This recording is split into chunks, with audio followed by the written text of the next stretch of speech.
कल पीएम मोदी के लिए दोहरी खुशी का दिन है। कल प्रधानमंत्री नरेंद्र मोदी की अगुवाई में तीसरी बार बनी सरकार अपने 100 दिनों का कार्यकाल पूरा करेगी। और कल प्रधानमंत्री नरेंद्र मोदी का जन्मदिन भी है। ऐसे में दिल्ली से लेकर काशी तक बीजेपी ने खास तैयारियां की हुई हैं।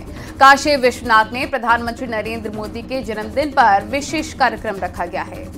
मोदी सरकार के तीसरे कार्यकाल के पहले 100 दिनों की उपलब्धियों की बात करें तो सरकार ने 100 दिनों में 3 लाख करोड़ की परियोजनाओं को मंजूरी दी। इसके अलावा किसान सम्मान निधि की 17वीं किश्त में 20,000 करोड़ रुपए की राशि बांटी है। वहीं पर मध्यम वर्ग को टैक्स में राहत देने के साथ 7 लाख तक की आय तक टैक्स फ्री किया है। वहीं ईज ऑफ डूइंग बिजनेस से लेकर युवाओं के कौशल और रोजगार के लिए भी कदम उठाए गए हैं। नारी सशक्तिकरण और स्वास्थ्य सेवाओं को लेकर भी मोदी सरकार 3.0 में खास कदम उठाए गए हैं।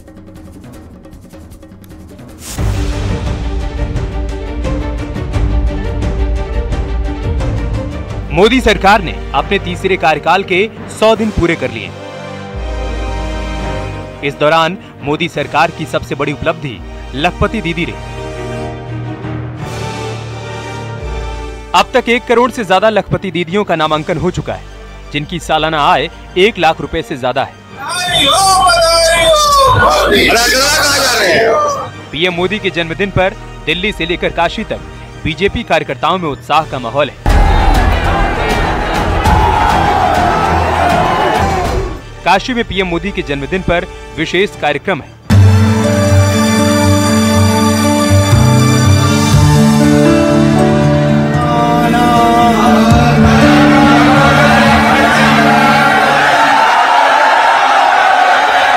तो वहीं स्वच्छता अभियान से लेकर कई और कार्यक्रम पहले से निर्धारित हैं।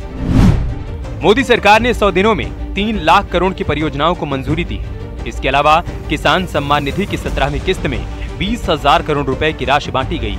वहीं मध्य वर्ग को टैक्स में राहत देते हुए 7 लाख तक की आय को टैक्स फ्री किया गया है।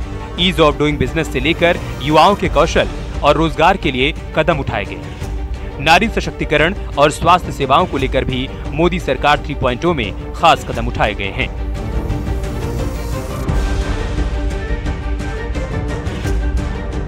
पीएम मोदी ने बताया कि उनकी सरकार ने शुरुआती 100 दिनों में ग्रीन एनर्जी से जुड़े कई फैसले लिए।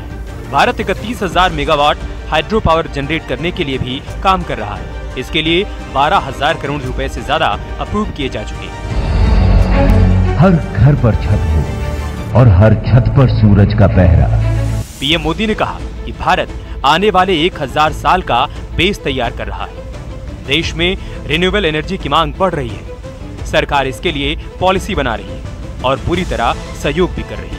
बीते 100 डेज में ग्रीन एनर्जी के लिए भी कई बड़े फैसले लिए गए हैं। हमें ऑफशोर विंड एनर्जी प्रोजेक्ट के लिए वायबिलिटी गैप फंडिंग स्कीम की शुरुआत की गई है। इस पर हम 7,000 करोड़ रुपए से ज्यादा खर्च करने जाते हैं। भारत आने वाले समय में 31,000 मेगावाट हाइड्रो पावर जनरेट करने के लिए भी काम कर रहा है। इसके लिए 12,000 करोड़ रुपए से अधिक अप्रूव किए गए। बीजेपी के नेतृत्व वाली एनडीए सरकार ने बुनियादी ढांचे के अलावा किसानों के लिए 100 दिन में कई बड़े काम किए। खरीफ फसलों के लिए न्यूनतम समर्थन मूल्य बढ़ाया गया। प्याज और बासमती चावल पर न्यूनतम निर्यात मूल्य हटाया गया।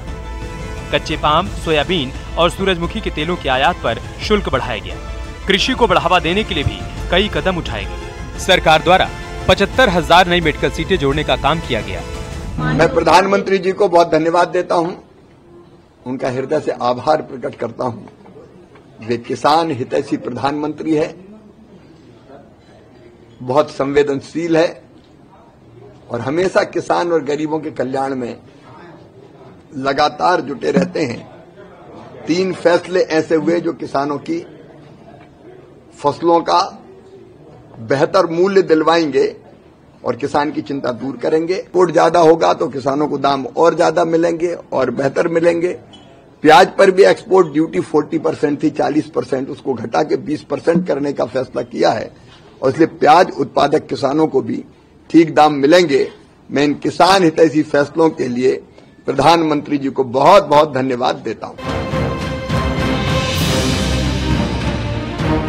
75,000 नई मेडिकल सीटें जोड़ना मोदी सरकार 3.0 के पहले 100 दिनों में हासिल की गई एक और उपलब्धि है, क्योंकि इसे स्वास्थ्य सेवा प्रणाली को और अधिक प्रभावी बनाने और विदेशी चिकित्सा शिक्षा पर निर्भरता को कम करने के लिए देखा जा रहा है। मोदी सरकार के तीसरे कार्यकाल में आपदा प्रबंधन एक और मुख्य आकर्षण रहा है।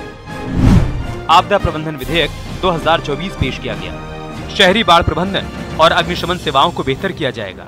ग्लेशियर झील के फटने से निपटने के लिए कदम उठाए जाएंगे। बाढ़ नियंत्रण और दूसरी आपदाओं से निपटने के लिए भी मददगार साबित होगा। राज्यों को 12,554 करोड़ रुपए की मंजूरी दी गई। 17 से 19 सितंबर तक सभी जिलों में बीजेपी सेवा और स्वच्छता से जुड़े कार्यक्रम कर रही है। रक्तदान शिविर के साथ 18 सितंबर से 24 सितंबर तक मंडल स्तर पर विद्यालयों और अस्पतालों में स्वच्छता अभियान चलाया जाएगा। स्वच्छता संदेश के साथ लोगों को सफाई के प्रति जागरूक किया जाएगा। माननीय प्रधानमंत्री जी की जैन जयंती से लेकर 17 सितंबर से और महात्मा गांधी जी की जयंती तक 2 अक्टूबर तक भारतीय जनता पार्टी ने एक सेवा पखवाड़े के रूप में सेवा के रचनात्मक कामों को लेकर हम लोग अभियान चलाते हैं। मोदी सरकार 3.0 में रोजगार का मतलब केवल सरकारी नौकरियां नहीं है, क्योंकि रोजगार को लेकर कई लंबे समय वाली परियोजनाओं की लिस्टिंग की गई। मोदी सरकार 3.0 ने पहले 100 दिनों के कार्यकाल के दौरान 3 लाख करोड़ रुपए की बुनियादी ढांचा परियोजनाओं को मंजूरी दी, जिसमें 25,000 असंबद्ध गांवों को सड़क नेटवर्क से जोड़ना और महाराष्ट्र के बधावन में एक मेगा बंदरगाह का निर्माण करना शामिल है। न्यूज़ 18 के लिए ब्यूरो रिपोर्ट।